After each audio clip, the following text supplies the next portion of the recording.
David Burke is a monster. I have seen so many theories and so many people crafting their own narrative about the situation going on with David, saying he actually had 3 Celeste and this was going on. There was another girl and then everybody knew about it and everybody around him is liable and the Discord knew about it and they knew that it was an underage girl and it's so bad, it's evil. Everybody's accountable. The parents figured this out. I'm not here to theory craft. I'm not here to tell you all this nonsense. That's not my entire goal or prerogative. My goal is to tell you the exact facts of the case so you don't go all speculating. At least on this channel, my goal at least would be to give you a little bit of semblance of understanding the truth about the situation based on what I've been reading and the court hearings that I have read personally myself. There are many articles with many alleged things such as this, the death penalty, the body bag situation. There's the prosecutor stuff from the actual courthouse stuff. There's a lot of stuff going on, a lot of misinformation going on about right now, especially with the rise of all the TikToks. If David didn't want his career ruined, he would have been better off not offing Celeste and just letting her expose him as a PDF file. You were quite found in Toronto, fam. It's easy. You're feeling that whole night. What you're saying? Bro, say, we're in Toronto. Stop. We're in Toronto. Stop. The whole point of having a fake Celeste in the first place was in case people started to catch on and ask questions, they could refer back to the Celeste lookalike and say it was always her, the one who's age appropriate. Now, at this point, if you didn't watch my first video, please go watch part 1 because this is where I get into what I think pushed David over the edge to actually do it. There's a song that you cannot find anywhere on the internet. It has been scrubbed except for on Lyric Genius that was on David's album that was called Favorite. This is where David goes into detail from Celeste's perspective about wanting to be his favorite. And I think she's referring to out of all of the lookalikes. And he wrote it from her perspective after he allegedly took her life. Even in the song lyrics, it says, "I can see it in your eyes, you're in love with my replacement." One of Celeste's friends that had been paid off by David actually spoke up and said that the night that they officially broke up, Celeste was blowing up David's phone because she was screen sharing and showing her friend that she was calling David and going crazy trying to get him back. And that is when the next day he lured her to his house in LA and she was never heard from again. Now, it's 3:33 on the clock as I say this. My theory would be that David was originally just going to try and replace Celeste and make it seem like none of that had ever happened. But when Celeste went and threatened him to ruin his whole career and tell on him, he decided he had to act on all of the fantasies he had been plotting over the years because I think he always knew eventually this day would come. The court documents and autopsy reports state that her life was taken because she was stabbed multiple times and then he dismembered her body with a chainsaw, put her into body bags and then into trash bags that went into the trunk of his Tesla. Now, the reason I think he wanted to be found out was because he had such a big head over the fame he had gotten from telling the story of him and Celeste over the years that by this point he had ordered an incinerator but chose to put her body into his trunk, park it in a residential street in Hollywood Hills and go on tour. And then of course the body started to stink and somebody found it. It was almost like it was his cathartic ending of grooming this little girl to having a secret relationship with her. And the whole time he was fantasizing about how he'd eventually have to end her or silence her. And then eventually he did. Allegedly. With all of the damning evidence against him, it's just going to be crazy if they let this man off. I feel like this is the biggest celebrity homicide case that we've seen since OJ, and I just really hope that there's justice for Celeste and that he gets what he fucking deserves. David met Celeste on Fortnite. Go ahead and stitch this, tag me when it's officially out, but he met that baby on Fortnite. Fortnite currently has a massive class action lawsuit over this very thing, over people being able to contact minors through the platform. If you look at David's career and how it began with Fortnite on Twitch streaming and all those things, it's, for me, pretty obvious putting 2 and 2 together. But I'm calling it, and let's see what happens as more details come out. But as it does, please remember I told you so. Protect your children, protect your babies, monitor their online activities, keep them off of open forums where adults can reach out to them. I have a theory on the D4VD David murder situation. I am a songwriter myself. Like, it's always been amazing to me. You could say all kinds of depressing stuff, for instance, in a song, and everyone thinks it's fine. If you tell them in person, you just tell them the same information, they get upset. Wild work to me, but that's fine. I don't think that should change at all. But in a nutshell, this is the theory, because people are like, why would he think he would get away with this, right? Like, why would he take the time to cut up the body and all this kind of stuff? The bottom line is this. He wanted people to know that he did this. Because in his mind, it was amazing and it was beautiful what he had done. Now, I'm not saying this because I also understand that as a song creator. No, this is about this gore addiction. This is about that crazy manga, about the psycho detective thing. His motivation was that she was posed a danger to him. They say his career, they posed a danger to his freedom. But then he decided, I'm gonna get back, I'm gonna do this thing, and I'm gonna do it. And then he wanted people to know that he did it. He had to realize that there's no way he was gonna get away with it.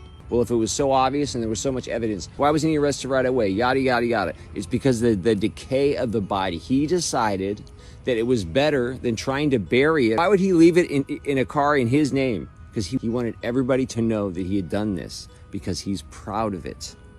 Okay? This is his art. All right? And once again, that's not songwriting stuff. That's beyond that. But I'm saying all the tells in the songs, I understand that. When you write songs, oftentimes, one of the things I often do is make songs about things falling apart. Bad things are going to happen. So if the bad things do happen, I already wrote the song about it. You know, stuff like that. But basically, he wanted people to know that he had done this, but he didn't want it to be able to stick. And he's a smart guy, a creative guy, and an obsessed guy with gore and crime and murder and stuff. So I'm sure he read about some other cases, and it turns out if it decays long enough, then they're going to find it, but they're not going to be able to decisively prove that it was him, and he wouldn't get convicted. So that's why he's sitting in court right now kind of like, yep, like, I'm going to get away with this. I think it is probably slowly sinking in that he is not. Wanted people to know, ordering stuff on Amazon, all of that, I believe, would be circumstantial evidence. And you can have all the circumstantial evidence in the world, but if you can't pin beyond a shadow of a doubt and prove it, then there's a good chance you're not gonna get convicted. Everyone will know you did it. It'll be like the OJ. Everyone knows that guy killed her, his wife, or whatever the fuck that was. You just couldn't pin it on him. He wanted the fame. He wanted the world to know and see he did it. He just wanted to spend a couple years going through the trial and then get set free and then continue to make music. Those TikToks that I showed are just a lot of speculative busy work, and I'm not getting into the deep dives of those things. What I am going to do is give you an extensive list of everything the court filings and official statements released in April 2026 have all confirmed and are all alleged. That is what I wish to do. First off, let's get one thing official. His name is David Anthony Burke. I'm going to include all the information in the key dates and legal case developments. So let's talk about firstly the timeline. I'm going to use very specific language here, so please bear with me. Prosecutors allege that Burke met Celeste Rivas Hernandez in January 2022 when she was 11 years old and he was 17. Alleged the abuse. See, the very provocative relationship is alleged to have started in November 2023 when the victim was 13 and Burke was 18. The initial contact with law enforcement happened in February 2024 after the victim was reported missing. Burke told sheriff deputies that he only met her once and was unaware that she was a minor. So, after the victim's parents took her phone away, Burke allegedly drove to her house in town and paid a classmate $1,000 to give her a new phone so that they could continue communicating. Throughout 2024, the victim spent time with Burke at his Hollywood Hills home and traveled to him to meet him in Las Vegas, London, and Texas to meet his family. So that is the timeline allegedly currently right now. The prosecutors believe that Celeste Rivas Hernandez was taken from us on April 23rd, 2025.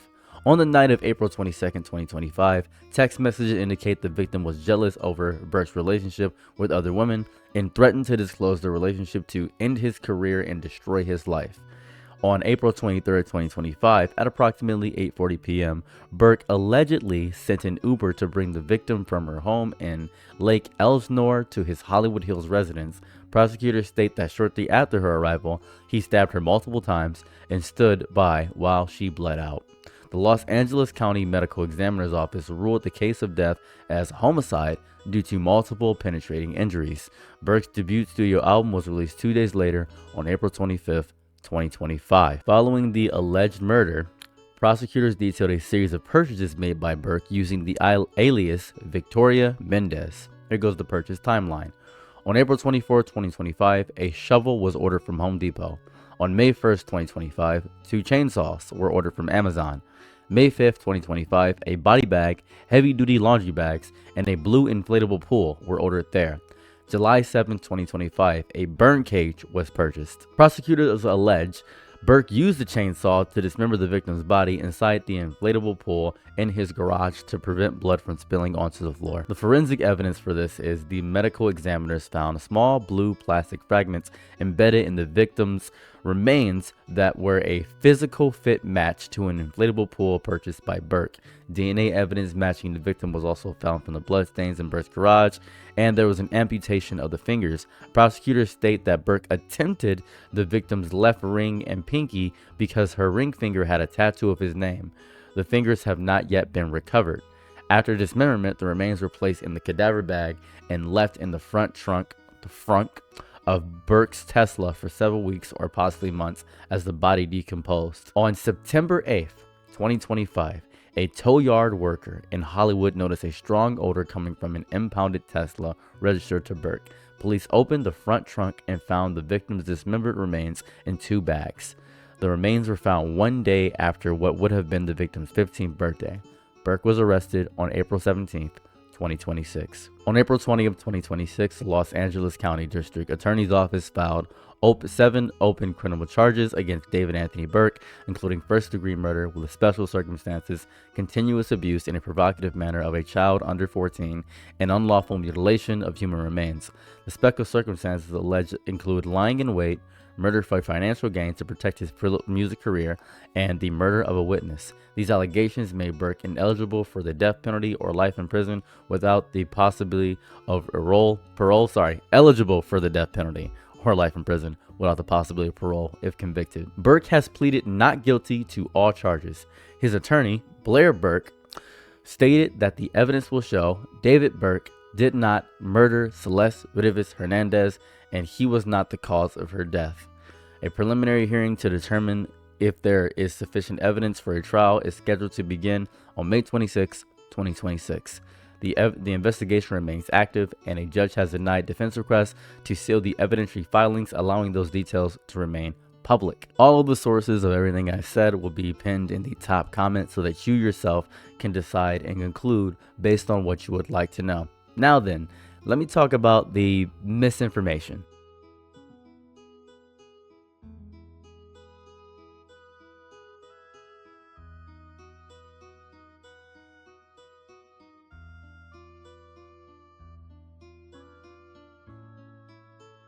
So my theory on David, the reason why he is so calm, right? It's just a theory. It's because obviously it's a ritual, right? This comes off as ritualistic as hell. He knew that this was going to happen. This was the whole plan. Allegedly, y'all. This is just a thought, right? It's a possibility he knew that this was going to happen the whole time, that he was going to get caught. That's why the car was there. Why else would somebody leave a body unless they want the body to get caught? They could have put the body in acid. Rest in peace. Rest in peace to the little girl. You know what I'm saying? But I'm just saying, right? Logically speaking, if you wanted to get rid of the evidence, if this wasn't supposed to come out like this, it wouldn't have came out. There's a bigger agenda, and I don't think it's gonna go the way a lot of people think it's gonna go. We just gotta wait and see, but there will be justice spiritually overall with the Most High God. You know what I'm saying? But the way it may play out on this earth, I don't know. Pay attention.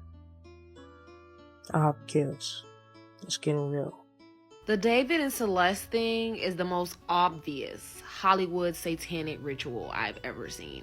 This has black magic and MK Ultra written all over it. I've been all the way down the rabbit hole, and it has energy harvesting ritual all over it. You murder somebody, and not only do you make several songs about it that blow up and go viral and more viral every time someone else listens to it because they're feeding into the ritual, right? Then you create all of this imagery around it. He's literally having memorial services at his concerts. And the reason why I think that there is some MK Ultra involved in it is because he is dating another girl named Celeste. He might not even remember the original Celeste, right? He might not remember killing the girl. And maybe he didn't kill her, but someone killed her for him because she was a minor, and this was going to ruin $1 billion investment, right? Hollywood does this so often. Got YMW Melly, Tay-K's The Race, King Von's Everything. You sacrifice someone for fame and fortune, and then you write a petition where you tell the truth, you tell what you did. The song is the petition, and then it goes viral. Every person who listens feeds into it. This is like classic Hollywood ritual. Here's my thing though, right? I think so many people in Hollywood are involved in this, right? This is not something a single person did. There are so many people involved in this. Probably his publicist or his manager or maybe his parents, right? Knowing he's involved with this underage girl. This is dark, right? Like, Hollyweird is getting weirder, darker. I have so many more thoughts on this, but my intuition is telling me to let it play out some more before I say more. But I can see very clearly that this was a Hollywood ritual for energy harvesting. All the TikToks, all the people, all those people with their theory crafting and all the stuff that they're saying, every single piece of it, every single smidgen of what they're actually doing is hampering the investigation. So let's say this does go to trial. Let's say something does happen. Let's say all this stuff and people are getting in the public thing. People don't know if they're going to be a member of this trial. All the information that people are putting out there is hampering the unbiased nature of what a jury is supposed to be. It is almost impossible to not know about this case if you're on any form of social media. It is on Facebook. It is on Instagram. It is on TikTok. It is on Twitter. It is on, hell, it's on Truth Social. I've seen it everywhere. It's ridiculous.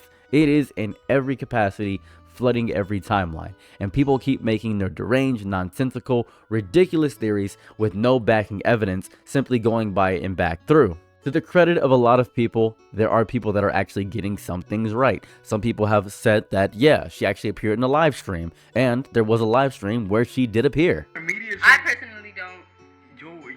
I media trained you. That's controversial. It's controversial of.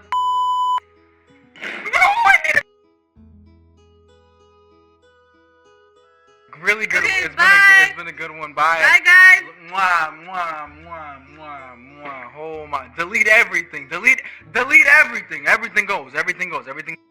There are Discord messages going on and to and fro about the entirety of what's happening there. How everybody in the Discord knew. Oh, she's a minor. There's a situation with this. David always talked to me about this kind of thing. And then there are the issues with the streamers such as Jason the Ween, who hung out with David.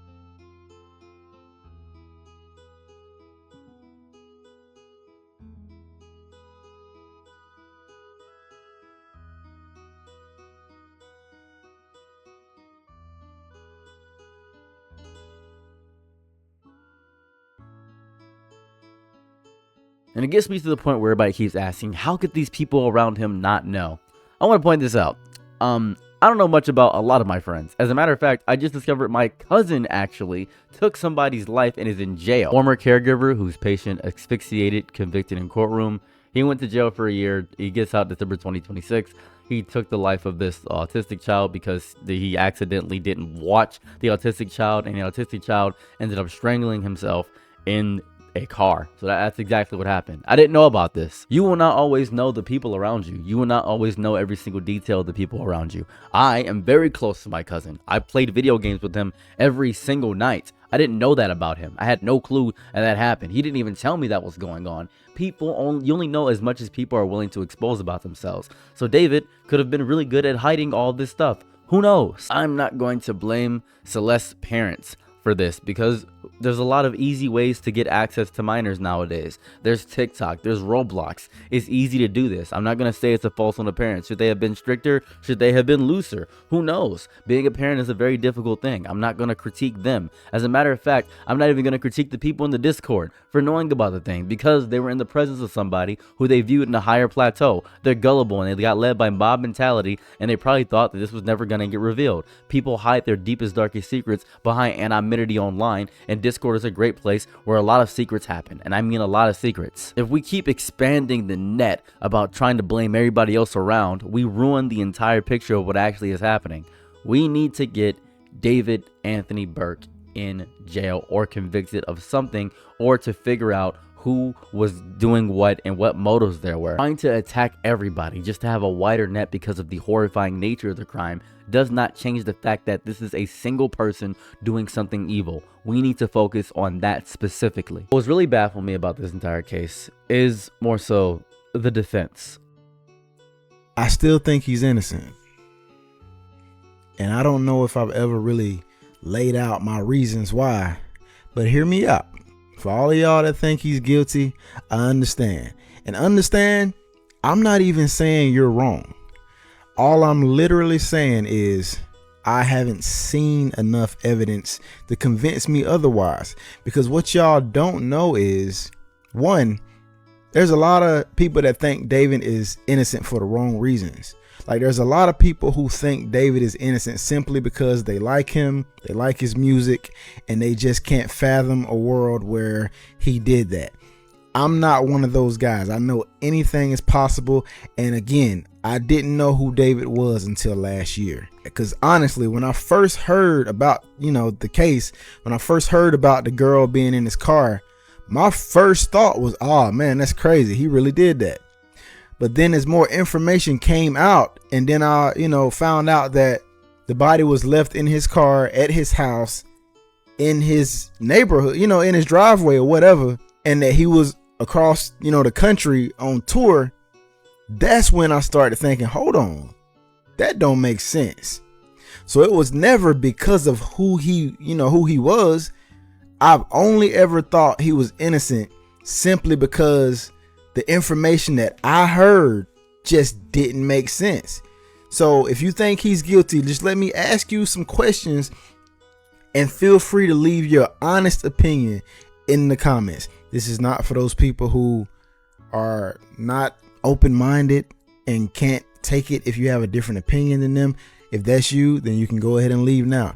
This is for those logical thinking people who are completely fine hearing somebody else's side of the story. Y'all probably not gonna like me for this, but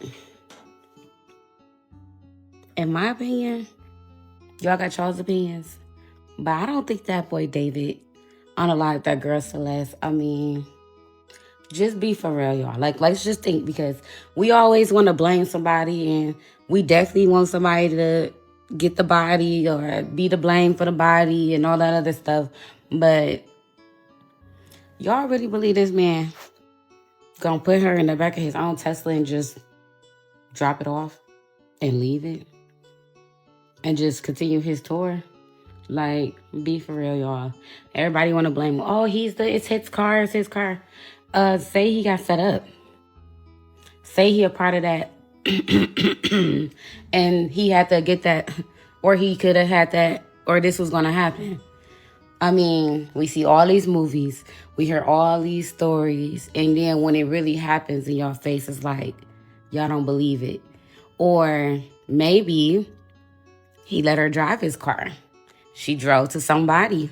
They found out she was allegedly pregnant. Maybe they didn't like it, and they wanted him to be looked at as a loser or a murderer. And then they leave her in his car, which 100% takes the blame off of whomever. And then, don't Tesla's got cameras? Roll the tape. David did nothing wrong. Another man kidnapped Celeste and unalived her because he thought that David and Celeste were beyond platonic. That guy started making false accusations, and that guy works for the mainstream media.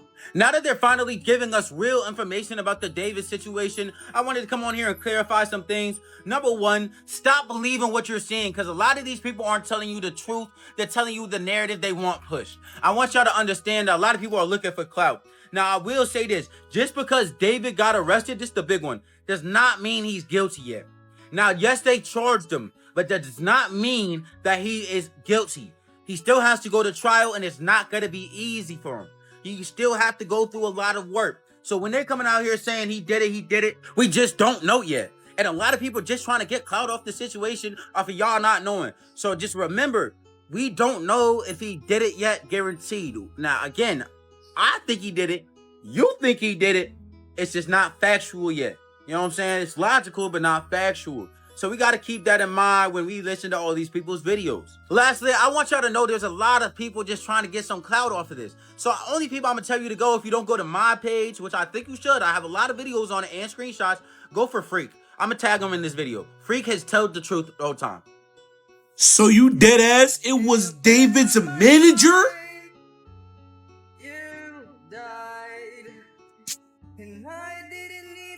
What the fuck? That's whoa!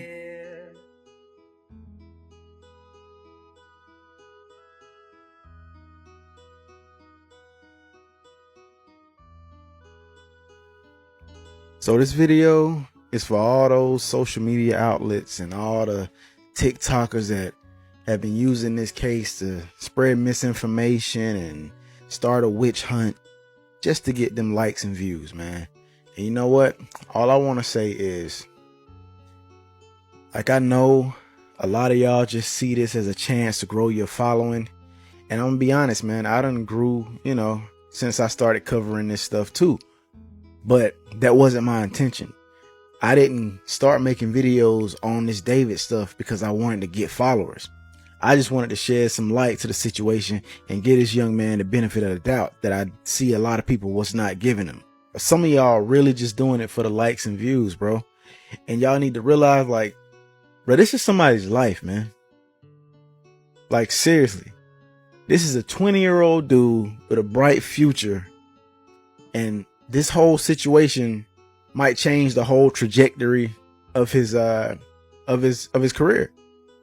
And people just taking that so lightly, man. They just see him as content. And that's sad to me, bro, because what if you was on the other side of that hatred? You know what I'm saying? Imagine if this dude is innocent, bro. And all the people that been calling him a monster, a pedo, and, just the worst things. Imagine being innocent and having to get online every day and see the whole world turn on you. And for, like, the David fans, and I'm not really including myself in that category because honestly, I just found out about his music maybe a few months ago. I think he's a talented guy, but I didn't know who he was until a little while back. But to all the fans, bro, that switch up was crazy. Like, man, y'all so hypocritical, bro. Oh, why would he make such a dark song? Why is he saying these things? Why is his visual so dark and twisted? He's a monster. Have y'all never listened to Eminem? Have y'all never listened to Tyler, the Creator? Have y'all never listened to Billie Eilish? That's just what artists do, man. Everybody has dark thoughts, and artists just don't hide from them. It's sad, bro. Y'all switched up on this dude so hard. Was literally just making TikToks with the song the other day. But now when all this happened, I never liked him. I always thought he was it. Y'all be lying, bro. It's crazy, man, how flimsy some of y'all are.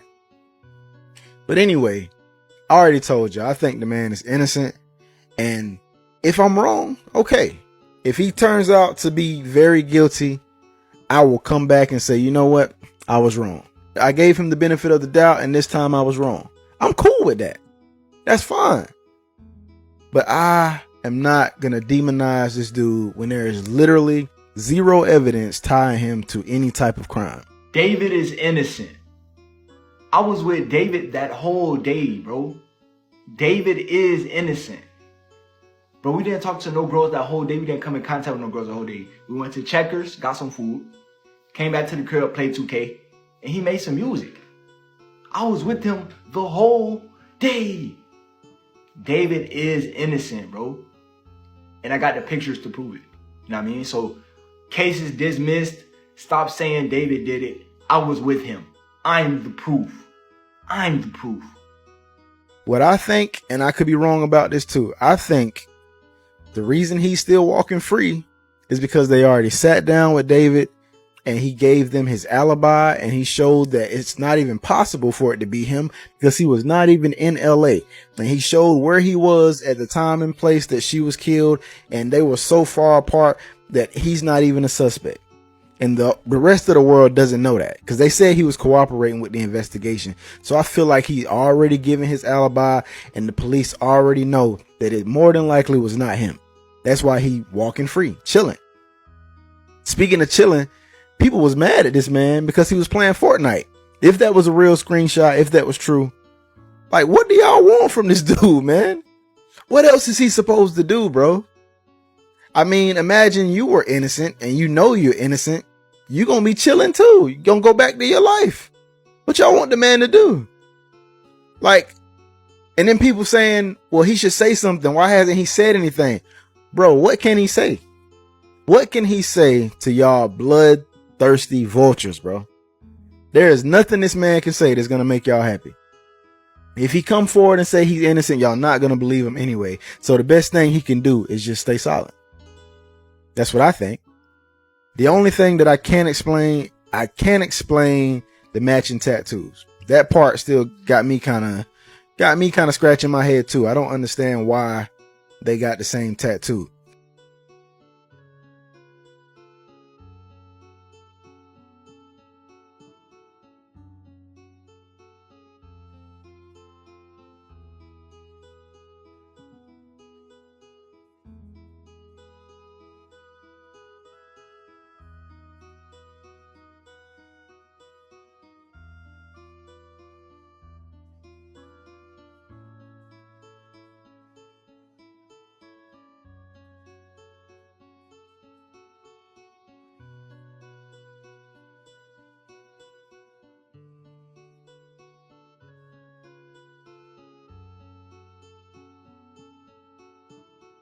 Hey, ladies and gentlemen, let's play some devil's advocate here with the devil himself. What if he actually did not kill Celeste? The details that have been slowly dripping out with this David case, everybody and their mother knows that there are two Celestes. Celeste Hernandez, the unfortunate girl who did pass away, and Celeste Herrera. So it's clear that he has an infatuation with women named Celeste. I don't even know how you find two with that name, but hey, to each their own. So for the full David believers and seers, you might be saying, hey man, the girl in those pictures are actually the adult Celeste Herrera, not Hernandez, Herrera. To that I say, maybe. Remember, the sole purpose of this video is just to play devil's advocate into the psyche of the people who believe David is innocent. Also playing devil's advocate here, the believers are saying you cannot analyze his lyrics and say that those are admission to guilt. Simply because, right, artists can write down anything. And if you're using the lyrics of one artist, you have to use the lyrics of all artists to take them as truths. Otherwise, you're picking and choosing and you can't do that. To that I say, you might have a point. Also, for us to continue playing devil's advocate here, I say, yes, the body was found in his car, so he was on tour, so he couldn't have possibly done it. To that I say, perhaps. You say he reported his car missing. That I say, continuing to play devil's advocate here. If your car goes missing, I don't know, most would try to find it. But most, like me and you, are regular human beings and not celebrities. So maybe under reasonable doubt, and remember everything I'm saying here, I'm not a lawyer. maybe he didn't know, he's traveling all over the world. So we're gonna continue playing devil's advocate With Lucy himself. People like to also point towards his shush tattoo, saying, oh, he had the same with Celeste. David defenders can simply say, My nigga.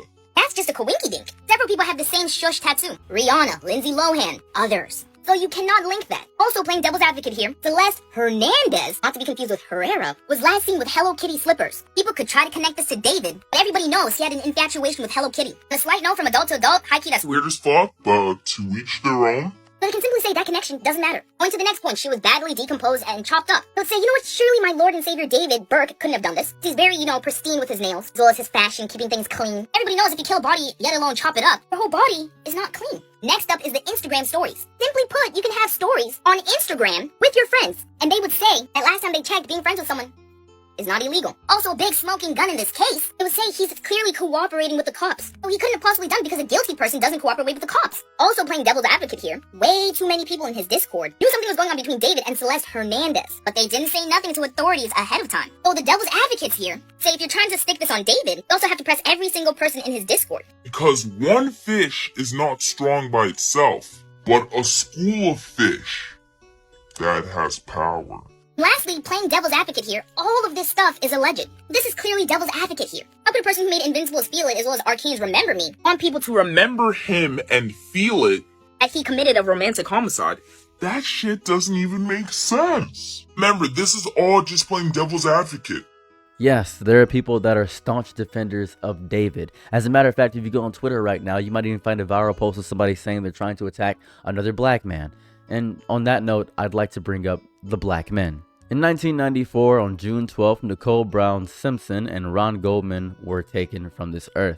June 17th, the famous white Bronco chase happens on live TV. Simpson, O.J. Simpson, the Juice, is arrested and charged with double murder. 1995, the criminal trial happens. He pleads not guilty. The trial becomes one of the most watched in TV history. October 3rd, 1995, he is found not guilty in criminal court. However, in 1997, in a civil trial, he is found liable for wrongful death and is ordered to pay $33 million to the victim's family. Later, in 2007, he was arrested for armed robbery in Las Vegas. He was convicted and served 9 years, and in 2017, he was released on parole. Now, this is O.J. Simpson. Why am I bringing up O.J. Simpson? Well, O.J. Simpson was a black man, and around the time, people thought they were wrongfully trying to just put a black man in prison because he was powerful and famous, and he had all this stuff going on, and he's just beautiful. That's what they thought. They just assumed that they were trying to get some football legend away. That's what they were doing. But he's not the only one. Let's talk about Bill Cosby. In the 1960s to the 2000s, dozens of women alleged that Bill Cosby drugged them and then did provocative actions with their unconscious bodies. Andrea Costrand reports assault. The case initially opened and doesn't lead to any charges in 2005. However, 10 years later in 2015, the case is reopened after deposition became public. He is charged with aggravated indecent assault. And then in 2017, we had the first trial, which led to a mistrial. A year later, in 2018, he is found guilty and then sentenced to 3 to 10 years in prison. However, in 2021, the conviction was overturned due to prior agreement of prosecutors, and he is released from prison. Over 50 women accused him, and the legal outcome does not equal full public consensus on guilt. Let's talk about R. Kelly for a moment. In the 1990s, allegations began involving underage girls, and in 1994, he had an illegal marriage to Aaliyah, and she was 15. This is a verified illegal marriage. He was charged with CP, and the case drags on for years in 2022. In 2008, he was found not guilty in that trial due to the overwhelming support of the black community and them saying that he was being tampered with. However, in 2019, he was arrested again after a documentary, Surviving R. Kelly, and then he is charged federally with racketeering, trafficking, and exploitation of children. In 2021, he is found guilty in federal court. In 2022 and 2023, he is sentenced to 30 years in prison, where he still remains. Those 3 men that I just showed you, and 4 if we're including David, are monsters. They are evil people. Now, why do people so staunchly want to defend them? Well, you have to understand history a little bit for that. In the 1960s, the FBI surveillance era, the FBI under J. Edgar Hoover targeted MLK through COINTELPRO. This is what they alleged, that he had communist ties, that he had personal misconduct and cheated on his wife, and they attempted to discredit and blackmail him. The FBI sent a letter urging him to end his own life. And these were government attempts to undermine him. None of them were criminal convictions, and many historians view this as a deep political harassment. This is very important for Martin Luther because people still to this day think that he cheated on his wife with white women. That was a lie set up by the FBI, which they admitted to in a bevy of documents. They just kept admitting to it. That is easily findable on any government website because the FBI has been releasing all the things they tried to do to get a lot of black people in prison. A little bit before then, we also had Ray Charles, who was struggling with an addiction to a horrifying drug. And then he was arrested for possessing a horrifying drug. And then he avoided a long prison sentence and he entered rehab based on the love from the black community. And people view this case and Martin Luther King's case as defenses of the monsters that exist within the community. Same thing could even be alleged about P. Diddy as well. O.J. Simpson gave us wild entertainment with his football antics, and people wanted to believe that a black man, just because he was big and intimidating, could not possibly be evil. Bill Cosby, in totality, was a very strong hallmark in the building up of black voices all around the world, and people wanted to believe that he was innocent. R. Kelly made incredible music, and people didn't want to think that somebody that sung about women, it could get any girl he wanted to, would even have to do something with a younger woman. They didn't want to believe that. Nobody wanted to believe the truths about their heroes and them being monsters. And that comes from, I suppose, parasociality. I have no interest in telling you that you are incorrect for trying to defend black men or anything of that variety. But we cannot use race as an excuse for monsters. I would like to tell you a fun little personal story if I could. I don't want to bog down your time despite the fact this video is probably going to be an hour long. When I was younger, my sister was attacked by my uncle. She told me about it. She told my mom about it. Didn't tell my father about it. This happened for the span of 4 years. Then she finally told my father. And my father ended up beating my uncle within an inch of his life. My father was then outed from the entire family. Nobody wanted to speak to my father for quite some time because they said his reaction was unreasonable. Now, I come from a St. Lucia Creole and half Arabic family. My mother is Arabic and black, and then my dad is from St. Lucia. He's Creole. They're very church heavy, if I could be so bold to say. And they rely deeply on forgiveness and the fact that she probably was fast and convinced the uncle to do so. Protecting black monsters is a very prevalent thing in the black community. However, this is not just in the black community, it's in every community. People wanted to defend Ted Bundy or Jeffrey Dahmer, and they wanted to defend them because these people were handsome or what have you, or because they're human too. They have taken human lives. They have gone to a state that they are no longer human. Now on this channel, you have seen me argue nuance about many topics. You have seen me go tooth and nail talking about how important it is to talk about how strong it is to have a left side, a right side, an upside, and a downside, and think of every single thing that could possibly happen. In this David case, I can't even possibly think of anything good about this human. The fact that he made a music video talking about this entire thing, the fact that a lot of his lyrics reference it, and that his art is so intrinsically tied to this, and you can separate the art and artist from you want to, you can still listen to Melanie Martinez or Chris Brown, that really doesn't matter to me. This is a little different to me, and I don't know why. His songs, his music videos, his depictions of things may hold a very special place in your heart, and if you still listen to that music, you are perfectly fine. No one ever has to know. But that is what he's talking about. That is what he's doing. And if that makes you feel disgusting, then that's fine. If it makes you feel nothing, that is also fine. I am not here to judge your morality. I am not here to tell you that you are an evil or bad person for listening to music that strikes a chord inside of your soul. I am not here to do that. What I am here to tell you is that David Anthony Burke is indefinitely a demon. This David case is not a one-off instance, and it's probably not going to be the last time it ever happens in our reality. And I want to point this out. I live in Detroit. I hear about this stuff a lot. Stuff like this happens like 5 times a year. Something of this magnitude happens, and it doesn't get the same national or public attention because Detroit is kind of known for this stuff going on. It is very evil here, and I love this city with my whole chest, mind, body, and spirit. It's just par for the course. However, I want to point out my thoughts about the people defending David and the case in itself. So I'm going to ramble for a little bit, so please bear with me. I think there's this big moment in a lot of people's lives where a lot of admiration just starts becoming armor. There's no appreciation for that. I've seen it happen with Chris Brown. I've seen it happen with Melanie Martinez. I've seen it happen with many, many famous people. People wrap themselves up in this armor around themselves so they can block out reality. Like if they believe hard enough, their favorite person will become untouchable, purified, rewritten into something safer to love. I get it. I grasp it. Something in that person reached you at the right time, gave you something that you needed. Hell, people watch my videos and I give them something they need. Either it's a song that kept you here another night, a performance that made you feel seen when nobody else did. That connection that happens with this artist, whatever it may be, that parasociality, it's sacred. So sacred that the idea of it being tied to someone capable of harm, it's a personal attack on your own story. You fight for them like you're fighting for yourself. And those boundaries blur. Their character becomes your character. Their defense becomes your defense. Because how could you listen to this person? How could your own gut feeling not able to pick out this person could take a life? How could that happen? How? Seriously, what is wrong with you? And you see it as a critique of yourself by the art and media that you enjoy because you're so obsessed with this notion of being a good person by some metric that you don't even know. Their guilt would mean your judgment failed.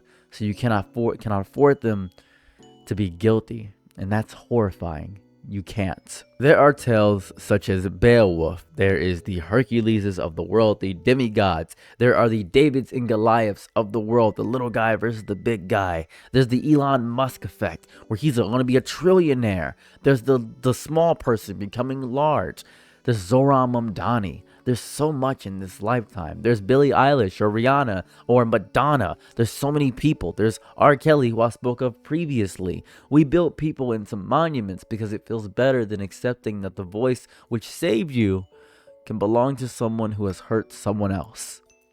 And that's a contradiction that is the very essence of human nature. I have harmed many people in my life. There is an extensive list of people who I have wronged, who I have manipulated, who I have just absolutely torn asunder. That is the reality of what I have done.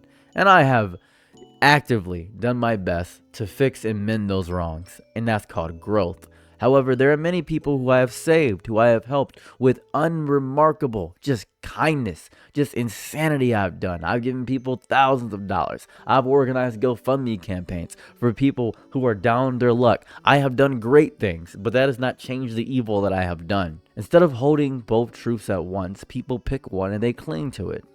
They sand down the edges of reality. They call victims liars. They call evidence fake. They twist themselves into shapes that make the world easier to swallow. Admitting that someone you love is capable of something awful feels like losing something you cannot replace. Like watching a piece of your own story rot in your hands. The person who made you feel less alone. The person you cannot talk about without defending. The song that kept you alive. It's better to double down than to wobble. Certainty is a lot easier than wobbling. Fame has become so accessible that the distance between you and the person on your screen is thinner than it has ever been. I don't know if you know that. The thinness makes people feel closer, more protective, like they know them, like they owe them something, like they are part of the success story. When you feel like you helped build someone up, you start to feel responsible for keeping them standing, even when their foundation begins to crack. Even when the truth leaks through every corner, the internet is going to become a courtroom where fans act like lawyers with no obligation to the truth, only loyalty. They might argue, not because they have evidence.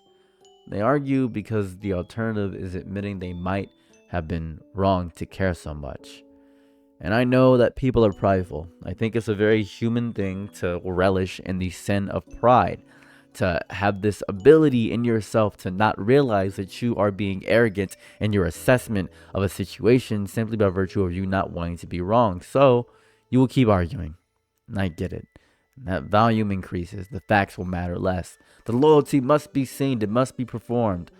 The performance is for themselves as much as it is for everyone else. With things such as TikTok and YouTube and Instagram and whether you want to say it or not, Truth Social and Twitter and X, whatever it's called, the Everything app. All these platforms could make you immediately famous. You could become famous for hating people. You could become famous just for arguing with people. You can be famous for pretty much anything nowadays. And talent has never been proof of goodness. Creativity has never been a moral shield. There are so many people throughout history who are wildly creative and are horrible people. Being entertaining does not mean being ethical. People keep trying to make those things connect because it feels better to believe that the things we love come from good people. Cleaner, safer. The world makes sense when good art comes from good people. That has never been the case. As I stated even earlier, I believe, bad art can come from good people. A lot of the time it does. However, I think, and this is very important, I think horrible people make great art. I think good people make good art. And that's important. I think there is an essence of struggle and devastation that needs to be inside of an artist's medium. When it does not, when good people make good art, and then when bad people make great art, when it does not, when people you admired are exposed for something real, something ugly, there are a lot of people that stitch the illusion back together. It's like trying to stop a wound from bleeding with a bandage that is 2 centimeters.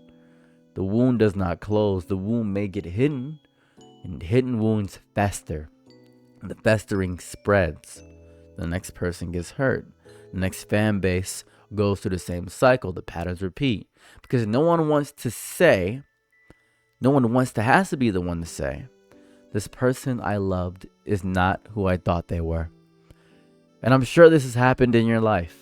I'm sure you have fallen in love with people where you have been in limerence with them, where you have actively had this idea of who they are, this facsimile in your mind of who they possibly could be.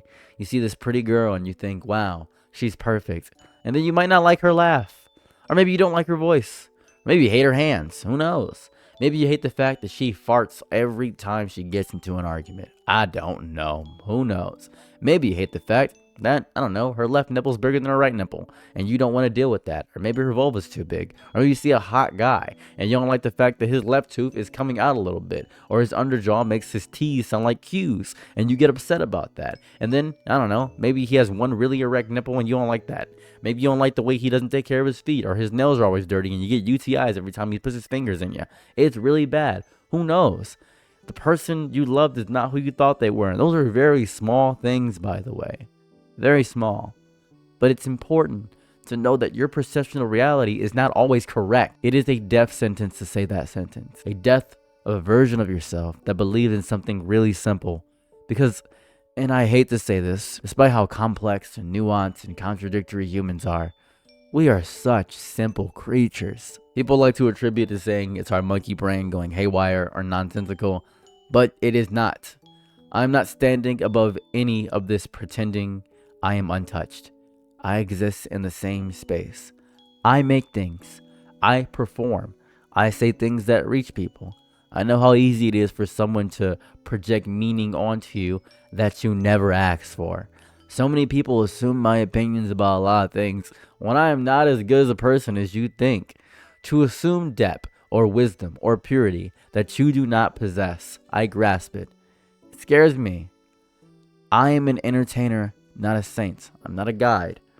So are other entertainers. They're not moral authorities. They're just people with a microphone, a very pretty microphone, mind you, and enough people listen to me. That's what it is. And this microphone amplifies. It does not purify. That's what it is. Whatever was already here for me, whether it be good or bad, it just gets louder. And people forget this. People hear my amplified voice and assume the amplification came from a virtue. Maybe I'm decided by God. Maybe God decided this for me. Maybe the heavens allowed me to be famous. Maybe the karmic debt in my past life was completely paid off. No, this came from technology, timing, and luck in a system that rewards visibility regardless of what is being shown. That is why I'm talking about a murder case right now. That's what's going on. That's the reality of the situation. I know it's trending right now and people want information, so I talk about it. I am not a better person because I am giving you aspects behind that. And I want you to understand this because I'm sick of people defending David. There are people who do real harm, who commit real crimes, who leave damage behind that does not disappear just because something they made is beautiful once. No amount of nostalgia erases that. No amount of emotional attachment erases that. I enjoy everything Vince McMahon made. Vince McMahon, to me, is basically the devil. He's like the worst person ever. But I love like everything that guy made. He's the biggest reason why the WWE even became popular in the first place. I love that for him. However, trying to defend it, him as a person, trying to justify it, trying to shrink it down to something easier to forgive, does not protect the world. All it does is protect your comfort. And comfort is a weak reason to bend reality until it breaks into something that it is not. Reality does not care about your comfort. Reality will keep being real whether you acknowledge it or not. The only question is whether you will be someone who faces reality or someone who hides from it. And I know hiding is easier. Hiding also leaves you weaker for the next time. The next time always comes. There is always another artist, another revelation, another moment where you have to decide what kind of person you want to be. You do not owe anyone your defense just because they made you feel something. You do not have to rewrite the truth to preserve their memories. You are allowed to keep what helped you and still acknowledge that the person behind it is flawed or worse. Separating what you felt from who they are is clarity. It is maturity. It is choosing reality over illusion, even when the illusion is warm and seductive, and if you just believe hard enough, everything will be fine. No, the illusion has never made anything fine. You're just postponing that moment when reality finally hits. Take this from a man with schizoaffective disorder. You guys need to start living in reality. Again, I do want to state the distance between me and you is very small, by the way. Up until 2 years ago, I had no YouTube presence at all. You could do this. I want to point this out. If you're charismatic enough and you have the ability to create, you could do this as long as you're consistent enough. And I guess have the willingness and wherewithal to manipulate people, I guess. I'm not quite sure. Anyone can become known now. Anyone can rise. Anyone can be seen and celebrated and followed. That includes people who are kind, people who are broken, people who are dangerous. The responsibility does not fall on them to be perfect. They never were perfect. No one on this earth is a perfect moral pantheon. You are not better than me. I am not better than you. The responsibility falls on you to not turn them into something they are not. That's what it is. We are sharing the same world, the same blood, the same stage, right? It means accepting that some people are just what they show you when the mask slips, okay? The mask always slips eventually. And I'm very blunt on this channel, by the way. My mask slips a lot. I get angry at people. I get upset. I get pissed. And that's me. That's who I am. I'm not immune to any criticism either. That's just what it is. And I think the tragedy is the people who saw it slip and chose to look away. Understand that I'm not a great person. And David is an evil man. And he will continue to be evil if you allow him to be evil. If you convince yourself that the person you love could not possibly be the person everyone's describing, that's self-protection. You are not protecting the artist. You're protecting yourself, and that's sad. The audience holds more power than it pretends. I'm not saying you control what the artist does. Power to decide what they will excuse, what they will ignore, what they will defend. Every time someone chooses to look away, to rationalize, to attack victims instead of examining their own attachment, you're sending a message. You're saying your pain matters less than my comfort. And that message is widely received. It is received by other fans. It is received by potential victims. Hell, it's received by the artists themselves. The artists learn they can do almost anything and still keep their audience. That lesson, it enables harm. The lesson continues because people keep choosing the easier path. I am not asking for purity. I'm not asking anyone to abandon art that matters to them. I'm asking for honesty. I need you to say, I love this work, and I also believe the person who made it has done things I cannot defend. You can do that. You are allowed to do those two things. To have this strange moral vertigo all the time when an artist does something bad. I have to delete my entire Spotify. I have to do this. I have to do that. You are performing a virtue signaling wokeness that nobody gives a single damn about. Because in the privacy of your own home, you can listen to whatever you damn well please. No one's gonna know. You have no presence. You have no audience. But what about the other people that would judge me? Who cares? Do you enjoy it? Perfect. You can listen to it. That should be the end of the entirety of how you decide to do things. David will always, in my mind, be a disgusting, evil, and nasty human. And I have never listened to his music, by the way. I've only read the lyrics on Genius. I don't know what he sounds like. I don't know what kind of music he makes. I have no clue. I have no clue. But many people deeply love this man. Deep with their whole chest, they love this man. And that is real. I understand that. I need you to kill the fantasy that the work and the person are the same thing. They were never the same thing. This is wild to me. You just pretended they were because pretending feels better. It's okay. You can keep what saved you. You just have to stop pretending the person who made it was a saint. Saints do not exist. They never have. Entertainers exist. Billie Eilish, Christina Aguilera, Ryan Gosling, Jen Jennings, Morgan Freeman, Steve Buscemi, Norm Macdonald. All these people, alive or dead, whatever they may have you, they were flawed. They were complicated. And they were sometimes very dangerous people who happened to be very good at one specific thing.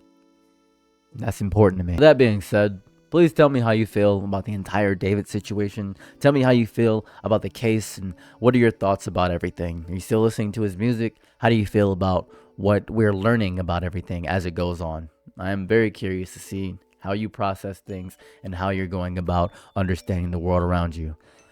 It is not a crime to enjoy. It is merely human to understand what is going on in the world around you. Thank you all. And hopefully you like, comment, and subscribe. I may have said that in the beginning of this video, but I'm not quite sure. Have a lovely day or night. I'm out. Peace. Bye. I'm your Nick at night, be my Laurel, he's low. Ooh, happy to try what you need. Your world, I love to live in it. Ooh, I love the ride when you're free.